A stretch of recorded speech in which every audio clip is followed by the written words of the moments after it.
I'm happy now to get a slot in apparently the last symposia you're organizing. This is a cooperation between many people, and the most importantly, it is Leif Erik Sander. He's from the infectious disease department at Charité, and it's Claudia Giesecke from the MPI, molecular genetics in Berlin, Germany. And there's many other people that were involved, most of them from Charité here in Berlin.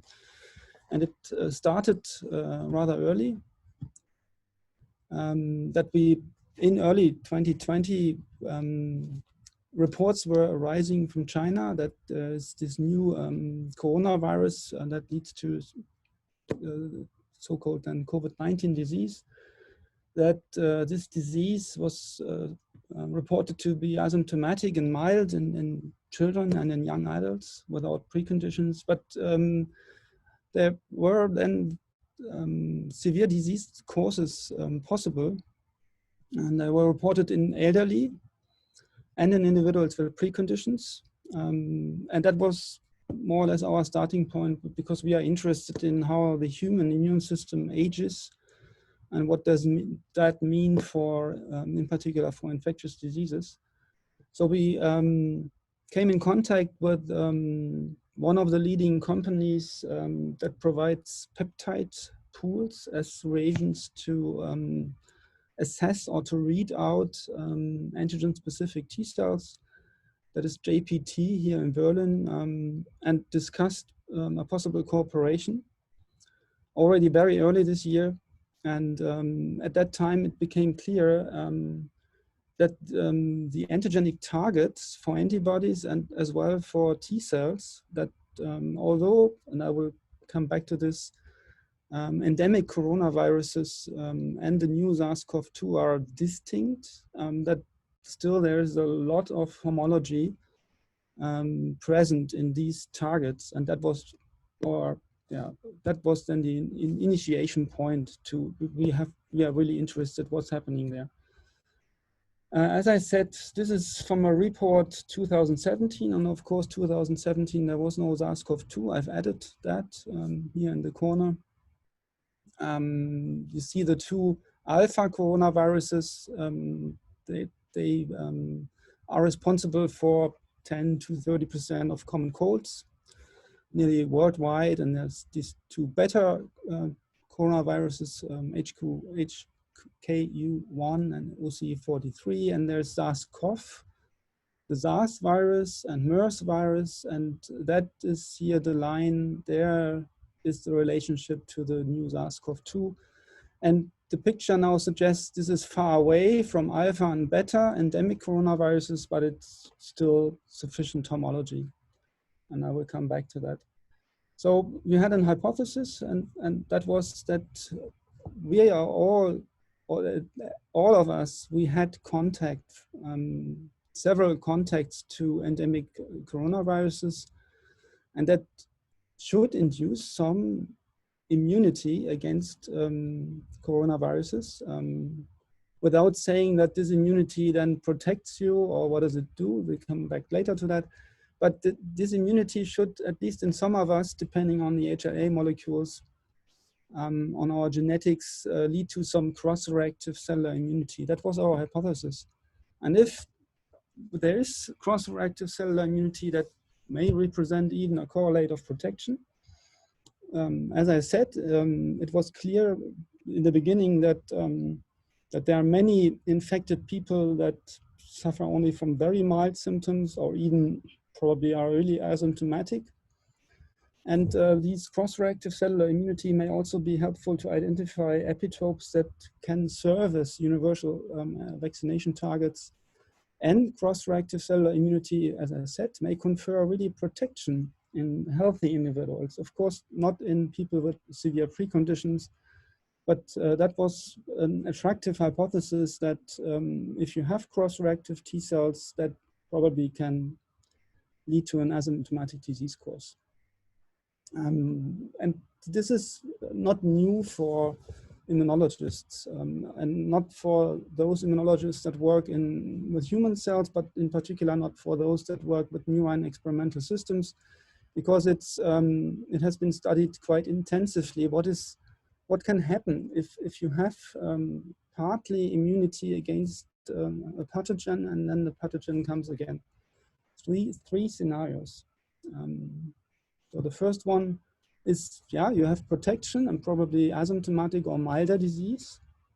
But a very accepted scenario is also that under special conditions, you can have adverse effects, and that is antibody-dependent enhancement of a disease. We know that that is happening in dengue in special cases, depending on the strains you get infected with.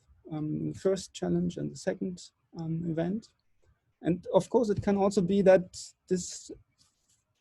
such a pre-existing immunity does not change anything with SARS-CoV-2. And that's what we started with. The upper line is one of the major targets, at least that was known from SARS and MERS, is the spike glycoprotein. It's a major target for the neutralizing antibody because it's responsible for the entry of the virus into cells. And this is the sequence of SARS. Very black means very homologous to the SARS-CoV-2. And then come the 4 endemic coronaviruses, NS63, 229E, HKU1, and OC43. And you see it's lighter, which means that the protein sequences are not that homologous, but we still see some stretches that are darker. That means here are regions with higher homology. And because the protein is so big, you divide this into 2 parts where you then construct peptide pools from. This is 15 amino acids, 10 amino acids overlapping. One we called defined as PEPMIX2, the C-terminal part, and the N-terminal part is the PEPMIX1.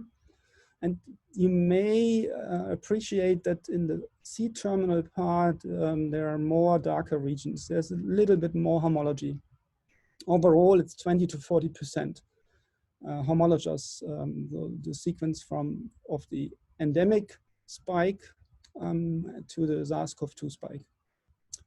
And what we used as a test is we do antigen-specific cytometry, and to make it simple, you have a mixture of cells, and mostly it's blood. It can be whole blood, it can be PBMCs. You add an antigen, or you add such peptide pools. You can do it for 6 hours. You can also do it for 16 hours. And if there is a T cell that reacts with a peptide epitope, which is presented within the 16 hours by the APCs or the B cells in the PBMCs or in the whole blood, then this T cell will react with what it has learned. And that is cytokine production, but sometimes no cytokines are produced, and it's a T cell that is just activated, a memory T cell, and then the memory T cell expresses activation markers within a very short time window and very specific, because in the blood you usually don't have activated T cells or short-term activated T cells circulating. And you do then an antibody staining and you do the FACS analysis. And the needs are high sensitivity. That means no or low expression by non-T cells, high specificity, no expression by resting T cells, no expression by activated Tregs, because we are not interested in this case or in this situation in Tregs. And you need a short-term expression window, so no expression by in vivo activated T cells. And you know, it's if you analyze COVID-19 patients, they have a lot of in vivo activated T cells. You don't want to measure them. You want to measure them, but you don't want to measure them when you do these tests. Another issue is you want to have it TCR engagement specific. And there are many activation markers. We love CD40 ligand. We have introduced that 2005. But another activation marker of the TNF receptor superfamily 41BB is slightly, in some things, it's better because it's more TCR engagement specific. Therefore, in this case, we have used here 2 activation markers together, and also other people are often using 2 markers together in order to increase sensitivity. And I show you, I jump into the paper, which was published as a preprint late in April, and then it took quite a journey to get published in Nature. This is a typical gating strategy after 16 hours PBMC culture. So you gate on the lymphocytes, live dead gating, and you gate on CD4s. Because if you have these 15 mer peptide pools, you may see some CD8 activation, but you may also see not.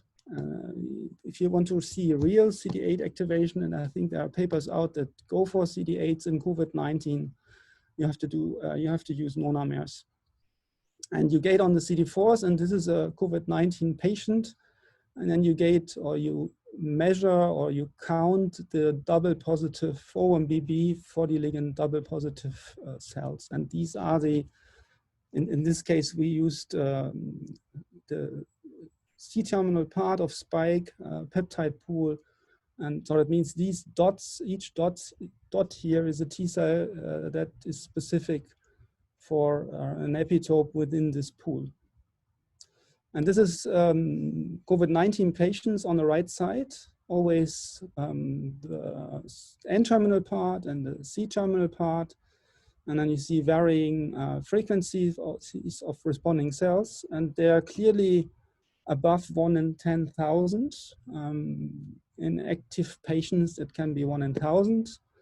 And then we were surprised or not surprised to see also healthy donors unexposed to SARS-CoV-2. So antibody completely negative, no history of any infections that responded with CD4 T cells recognizing something in these peptide pools.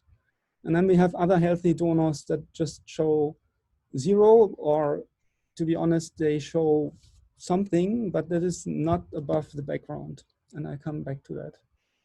And the key result is plotted here. And that is that we analyzed patients, and we have analyzed now 50 or up to 100 patients. This picture is not changing. Some are negative for any response. And it's mostly correlated to very severe disease. But usually the COVID-19 patients and then also the convalescent people, they show robust T cell responses against both parts of the spike protein. And then we see lots of healthy individuals, unexposed, healthy donors that are within the detection limit.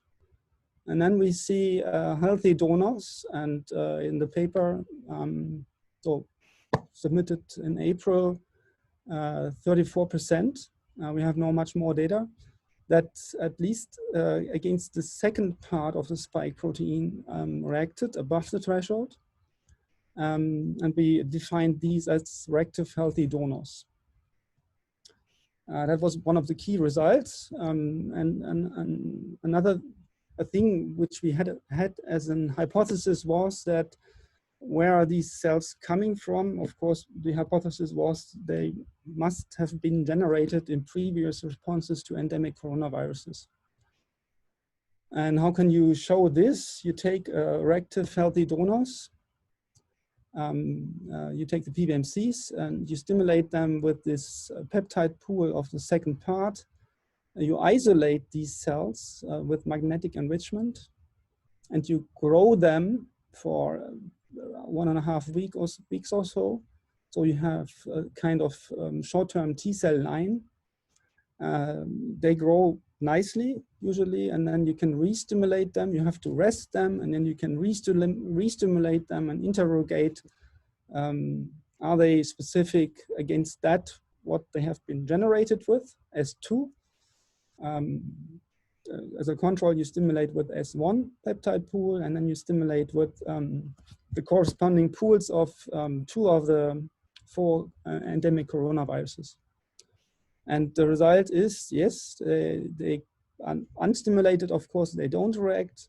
They don't react against the first part of the spike. They react against the spike, the second part.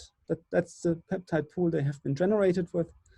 They don't react against the first part of 229E or of OC43, also not against PP65, but they react not to the similar strength, but they cross-react against the second part of 229E and the second part of OC43. So one can say SARS-CoV-2 spike reactive T cells cross-react with HCoV spike, or the other way around. We also did the other way around.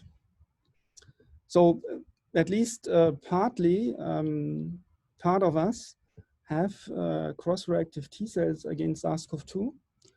And there were many other studies, and the first are mentioned here. That's of course from La Jolla, from Shane Crotty's group, and Zette, the Grifoni paper I mentioned a lot.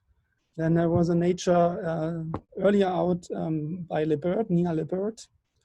And there's others coming, like this one from Tübingen in Germany. They even go deeper into the heterologous epitopes that are responsible for this cross-reactivity.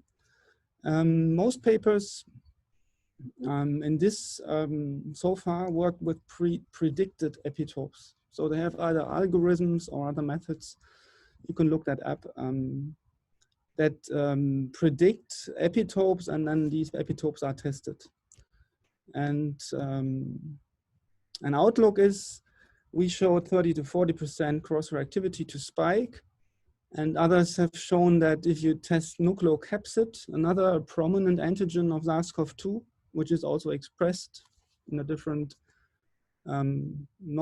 slightly homologous form by the endemic coronaviruses, a higher cross-reactivity.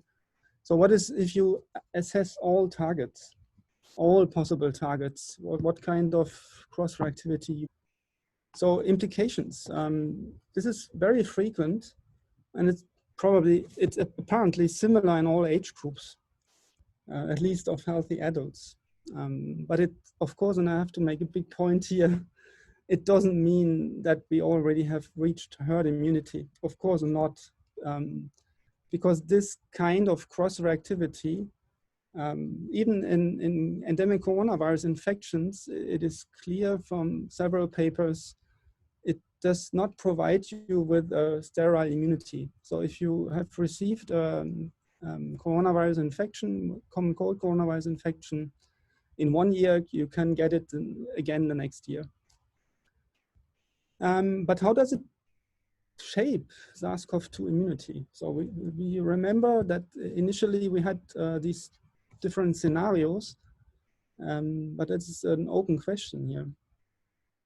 So, and another big issue, of course, is how does this cross-reactivity alter vaccine-induced immunity? So first, how does it change immunity? And I can recommend this very nice review, again by Crotty, Zette, Lipsig, very recently published. It gives you a nice overview. I found one paper that is a retrospective study. So it's just looking into data which is available, I think, from the Boston area.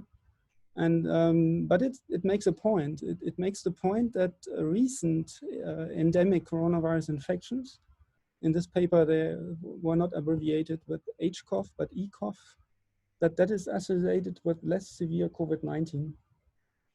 And what they did is they looked into 16,000 patients between the years 2015 and 20, and looked into the diagnostic data. So they had 900 proven coronavirus infections and 15,000 proven non-coronavirus infections. And then they compared the groups, what is the incidence of SARS-CoV-2 infections in the HCoV positive group as compared to the HCoV negative group. And at least in these retrospective data sets, there were significantly lower odds for an intensive care unit admission if you were suffering and proven endemic coronavirus infections before.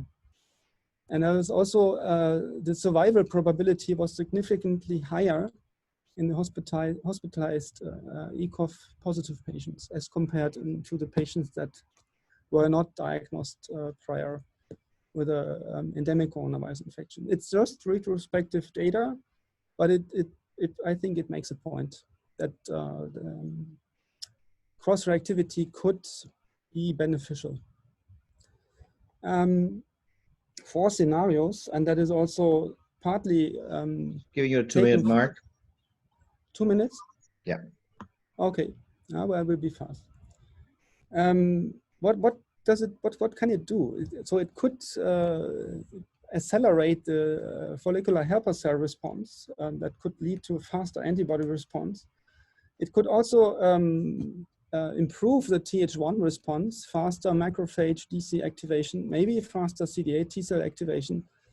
And again, it could have no direct effect on SARS-CoV-2 immunity, and antibody-dependent enhancement at this time point is probably unlikely. Very low cross-reactive humoral immunity reported. So the conclusion would be, at the moment, that pre-existing immunity is frequent, similar in different age groups, that the HCoV infections may reduce severity of COVID-19 disease courses, but inactivated HCoV could be a backup vaccine. Testing pre-existing cellular immunity should be obligatory. And an important point to be considered in vaccination trials is there are pre-existing immunity boosting vaccines, like a full spike vaccine, but also there's RBD vaccines. And of course, there would be non-boosting. And suggestions for us all would be large prospective studies, critical and detailed deep baseline analysis in vaccination trials would be also essential. At the end, I have to thank the scientists that really rocked this project, which is Julian and Lucy as scientists, and then we had 2 technicians in the lab, Beate and Manuela. And these are the funding agencies, and again, the senior authors, and I thank you for attention. Thank you, Andreas, for a wonderful presentation. So I'm looking for potential questions from the participants.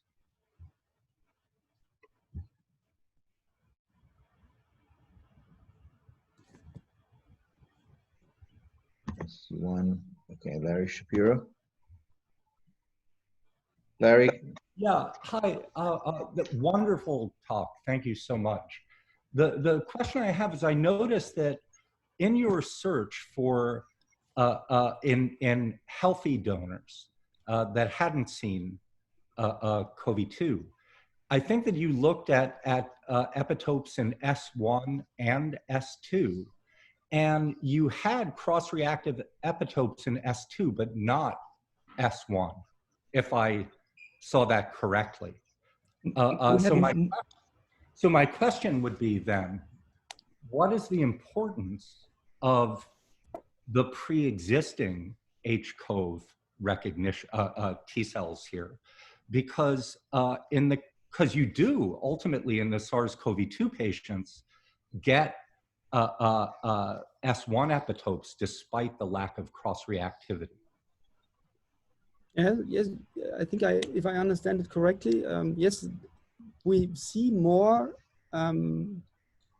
reactivity against S2, and we suspect that that is due to higher homology of the S2 region, but it is not a black and white.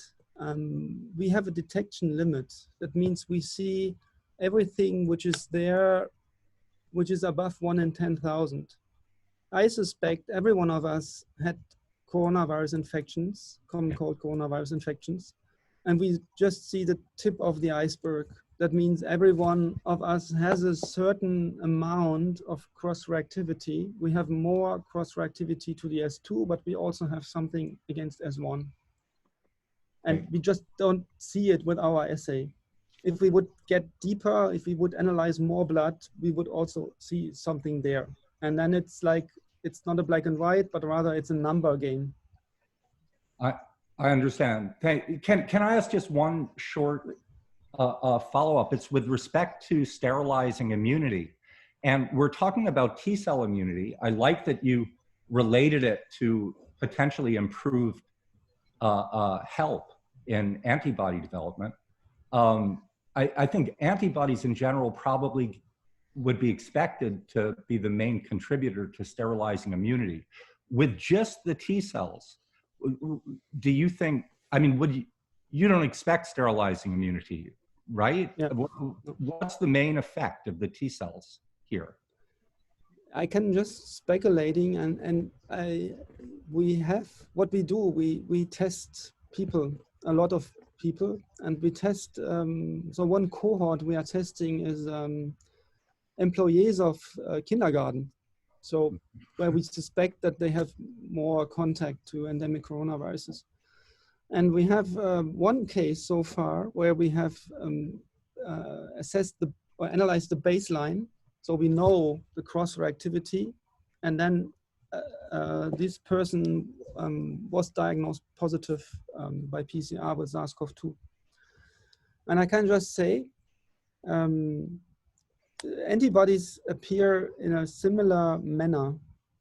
So there's apparently not a big effect. It's just a single case. But when you have these T cells present on the speed of the antibody response, so we can just speculate that maybe there's the other arm of help. So the activation of macrophages or DCs, and then the corresponding activation of CD8 T cell responses is an important thing, which may be better if you have CD4 tests, CD4 T cells already present. But it's just a speculation, and just according to a single case.